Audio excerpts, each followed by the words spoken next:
Le psaume 3 est le premier psaume portant une indication historique, psaume de David, à l'occasion de sa fuite devant Absalom, son fils.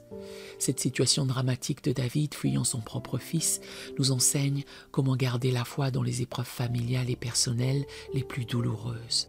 Le psaume 3 nous plonge dans l'une des périodes les plus sombres de la vie du roi David. Ce cantique matinal exprime la confiance inébranlable en Dieu face à la trahison et au danger. Ce psaume est remarquable par son contexte historique dramatique, relaté dans 2 Samuel 15 à 18, où David doit fuir Jérusalem devant la rébellion de son propre fils.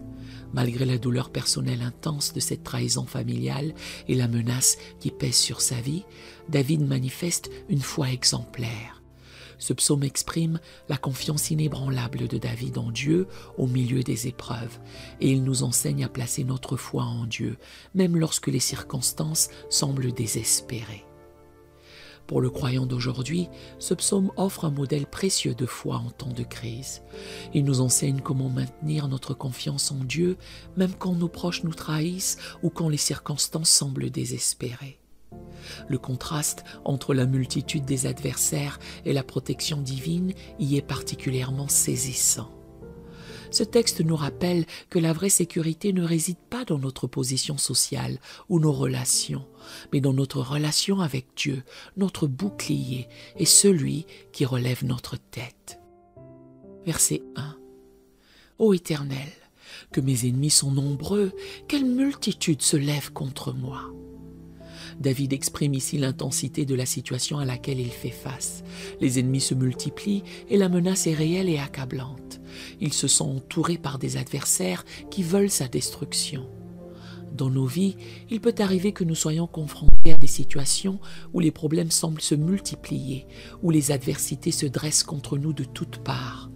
Mais comme David, nous devons commencer à porter ces fardeaux devant Dieu. Verset 2. Beaucoup disent de moi, plus de salut pour lui auprès de Dieu. David entend les moqueries et les doutes de ceux qui l'entourent.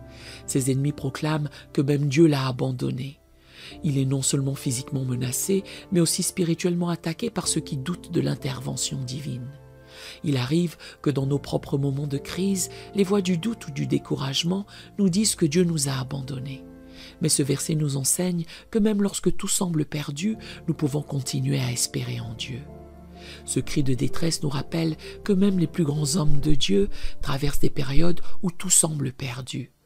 Pour le chrétien aujourd'hui, ces paroles résonnent quand la famille s'oppose à notre foi, quand les amis nous abandonnent ou quand la dépression suggère que Dieu nous a oubliés.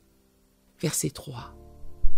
Mais toi, Éternel, tu es mon bouclier, tu es ma gloire, et tu relèves ma tête. Le « mais toi » marque le tournant décisif de la foi. Comme Paul l'écrit dans 2 Corinthiens 1, verset 9, nos épreuves nous apprennent à ne pas placer notre confiance en nous-mêmes, mais en Dieu. La prière devient notre refuge et Dieu notre protecteur. Ici, David répond avec foi. Il affirme que Dieu est son bouclier, celui qui le protège contre ses ennemis.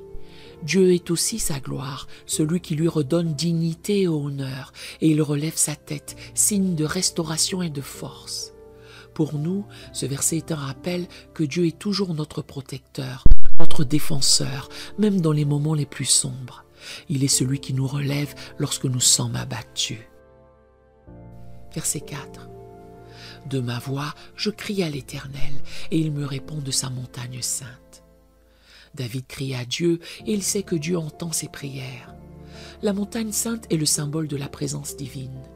Et cela signifie que Dieu, dans sa gloire, répond à ceux qui l'invoquent sincèrement. Ce verset nous encourage à prier avec confiance, sachant que Dieu entend et répond à nos appels. Il n'est jamais loin de nous, et il intervient selon sa sagesse parfaite. Verset 5. Je me couche et je m'endors, je me réveille car l'Éternel est mon soutien. Quel témoignage de paix au milieu de la tempête! Cette capacité à dormir malgré le danger rappelle Jésus dans la barque, dans Marc 4, verset 38. Pour nous aujourd'hui, c'est la promesse que la confiance en Dieu peut nous donner une paix qui surpasse toute intelligence. Philippiens 4, verset 7. Malgré la menace qui pèse sur lui, David trouve la paix et la sécurité en Dieu. Il peut dormir en toute confiance, sachant que Dieu veille sur lui. Ce verset témoigne de la paix intérieure que l'on trouve en Dieu, même lorsque les circonstances extérieures sont tumultueuses. Nous aussi, nous pouvons dormir en paix, car Dieu est notre soutien, veillant sur nous jour et nuit. Verset 6. Je ne crains pas les myriades de peuples qui m'assiègent de toutes parts. La foi de David en Dieu le libère de toute peur, même face à une armée nombreuse. Ce verset illustre la puissance de la confiance en Dieu. Peu importe la taille ou la force de l'ennemi, celui qui est avec Dieu n'a rien à craindre. Pour les croyants, cela signifie que quelle que soit la grandeur des défis que nous affrontons, nous ne devons pas céder à la peur, car Dieu est avec nous. Verset 7. Lève-toi, Éternel, sauve-moi, mon Dieu, car tu frappes à la joue tous mes ennemis, tu brises les dents des méchants. David appelle Dieu à l'action, et il est certain que Dieu interviendra pour le sauver. L'image de Dieu frappant les ennemis et brisant leurs dents symbolise la destruction totale de ceux qui s'opposent à lui. Ce verset nous rappelle que Dieu est un guerrier puissant qui combat pour ses enfants. Il ne reste pas inactif lorsque nous sommes en détresse, mais il intervient pour délivrer ceux qui lui font confiance. Verset 8. Le salut est auprès de l'Éternel, que ta bénédiction soit sur ton peuple. Le psaume se termine par une déclaration de foi en Dieu comme source de salut.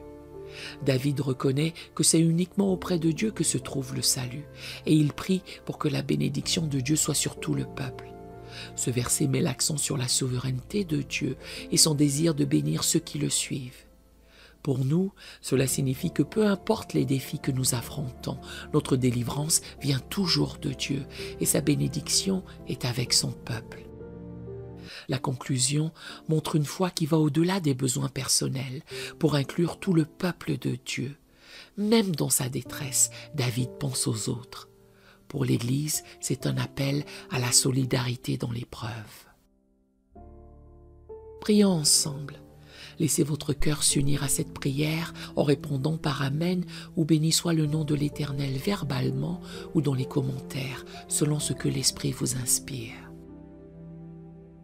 Seigneur Dieu, nous venons devant toi avec des cœurs pleins de confiance, comme David l'a fait dans ses moments de détresse. Apprends-nous à travers ce psaume à garder confiance en toi-même quand tout semble perdu. Dans nos moments de solitude et d'abandon, rappelle-nous que tu es notre bouclier. Nous te remercions car tu es notre bouclier, notre protecteur et celui qui relève nos têtes. Quand les ennemis se multiplient autour de nous, nous savons que tu es avec nous et que tu entends nos cris. Pardonne-nous lorsque nous permettons aux doutes et aux peurs d'envahir nos cœurs. Aide-nous à trouver notre paix en toi, même au milieu des tempêtes. Que nous puissions nous coucher et nous reposer en paix, sachant que tu veilles sur nous et que tu es notre soutien. Nous te prions de briser les plans de nos ennemis spirituels, de confondre ceux qui s'opposent à ta volonté dans nos vies. Lève-toi, Seigneur, et délivre-nous des pièges de l'ennemi. Nous plaçons notre confiance en toi, car nous savons que le salut vient de toi seul. Que ta bénédiction repose sur ton peuple, Seigneur. Que chacun de tes enfants puisse sentir ta protection, ta paix et ton amour au milieu des épreuves. Que nous soyons renforcés dans notre foi et que nous marchions chaque jour dans la certitude que tu es à nos côtés. Que nos épreuves personnelles nous rendent plus sensibles aux souffrances de nos frères et sœurs. Pour chaque personne qui médite ce psaume aujourd'hui, sois le protecteur qui relève sa tête.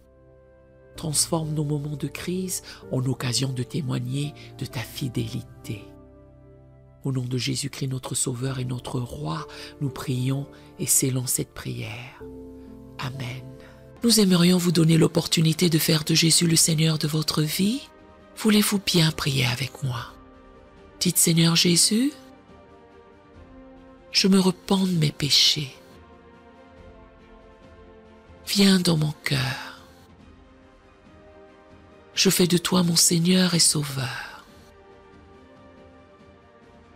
Et merci Seigneur pour le baptême du Saint-Esprit en moi. Dans le nom de Jésus. Parce cette simple prière, nous croyons que le Saint-Esprit vous conduit sur le chemin de la nouvelle naissance. Allez dans une bonne église dont le fondement est la parole de Dieu, passez par les eaux du baptême et donnez à Dieu la première place. Nous espérons de tout cœur que ce message vous encouragera. Si vous connaissez quelqu'un qui puisse être encouragé, s'il vous plaît, envoyez-le lui pour nous aider à atteindre plus de gens et à propager l'Évangile. Édifions le corps de Christ ensemble. Appuyez sur la cloche des notifications et merci infiniment de nous soutenir en vous abonnant à notre chaîne. N'hésitez pas à laisser vos requêtes de prière dans la section des commentaires.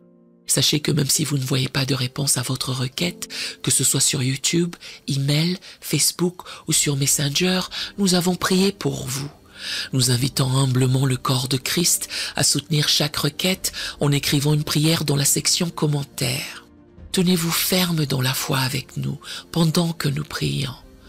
Que la grâce et la paix du Seigneur Jésus-Christ soient avec vous tous et qu'il vous bénisse merveilleusement.